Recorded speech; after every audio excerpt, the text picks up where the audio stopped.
السلام علیکم ورحمۃ اللہ وبرکاتہ۔ جادوگر، کاہن اور جعلی قسم کے عمل جو علاج معالجہ کرنے کا دعویٰ کرتے ہیں،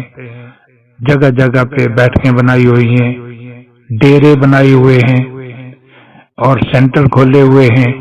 لوگوں کا رش لگایا ہوا ہے،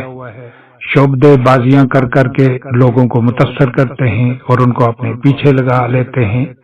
اس طرح کے روحانی معالج در حقیقت جادوگر لوگوں کو یہ احساس دیتے ہیں کہ وہ شرعی طریقے سے جنات نکالتے ہیں۔ اس مقصد کی تکمیل کے لیے وہ قرآنی آیات بھی بآواز بلند پڑھتے ہیں تاکہ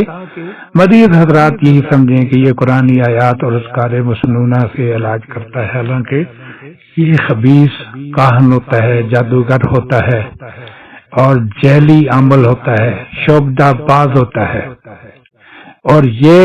شعبدہ باز کیا کام کرتا ہے کہ قرآنی آیات لوگوں کو دھوکہ دینے کے لیے پڑھتا ہے اور حقیقت میں شرکیہ کلمات ہی کے ذریعے شیطانوں سے مدد حاصل کر کے دنیا کمانے اور آخرت تباہ کرنے کے لیے یہ لوگ یہ کام کرتے ہیں۔ ان کی آخرت تباہ ہو جائے تو ان کو کوئی فکر نہیں، یہ برباد ہو جائے ان کو کوئی فکر نہیں، لیکن بظاہر ایک چمکتی ہوئی دنیا ان کو نظر آتی ہے، ان کو بنتے ہوئے اپنے محل نظر آتے ہیں، ان کو اپنے آستانوں کی رونق بڑھانے کا ایک جذبہ دل میں موجود ہوتا ہے اور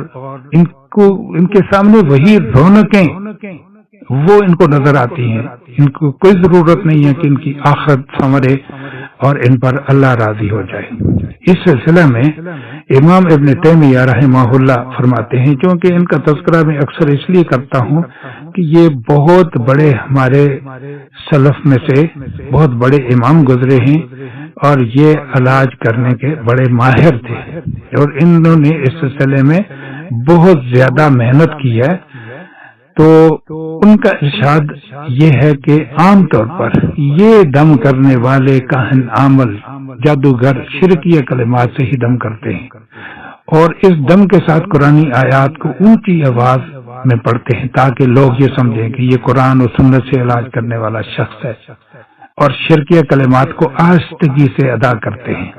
تاکہ کسی کو ان کلمات کے پڑھنے کا پتہ نہ چل سکے۔ بعض اوقات یہ نام نہاد عامل حضرات قرآنی آیات کو الٹا کر کے پڑھتے ہیں اور کسی نہ کسی طرح قرآنی آیات سے استہزاء ضرور کرتے ہیں۔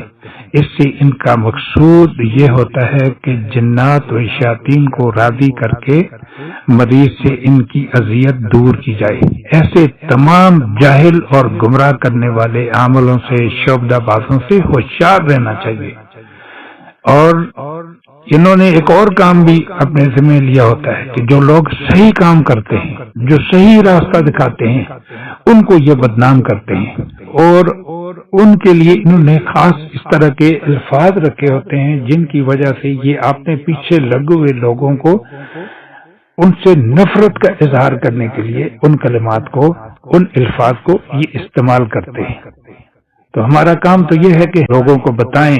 ان کو آگاہ کریں کہ یہ قرآن ہے، یہ نبی صلی اللہ علیہ وسلم کی مسنون دعائیں ہیں، ان کی طرف آؤ، نماز کی طرف آؤ، قرآن کی طرف آؤ اور اللہ کے محبوب بندے بن کر آپ نے جسم میں وہ قوت پیدا کرو، وہ روحانی قوت، وہ ایمانی قوت پیدا کرو کہ جب کوئی بھی تمہارے قریب لگے تو اس کرنٹ سے یہ کبھی ہلاک ہو جائے۔ اور ایسے ہوتا ہے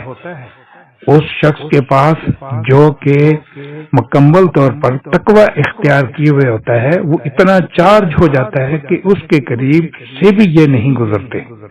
تو جو لوگ گندے رہتے ہیں، مسواک نہیں کرتے، طہارت میں نہیں رہتے اور اذکار میں نہیں رہتے، قرآن سے دور رہتے ہیں، تو ان کو تو یہ اپنی غذا کے طور پر استعمال کرتے ہیں اور ان کے ساتھ یہ اٹکیلیاں کرتے ہیں۔ ان کے جسم کو یہ جس طرح نہیں کرکٹ کا گراؤنڈ، ایسے یہ گراؤنڈ بنا لیتے ہیں، کھیلتے ہیں، ان کے ساتھ مذاق کرتے ہیں۔ ہمارا کام یہ ہے کہ ہم آگاہ کرتے رہیں، ہم بتاتے رہیں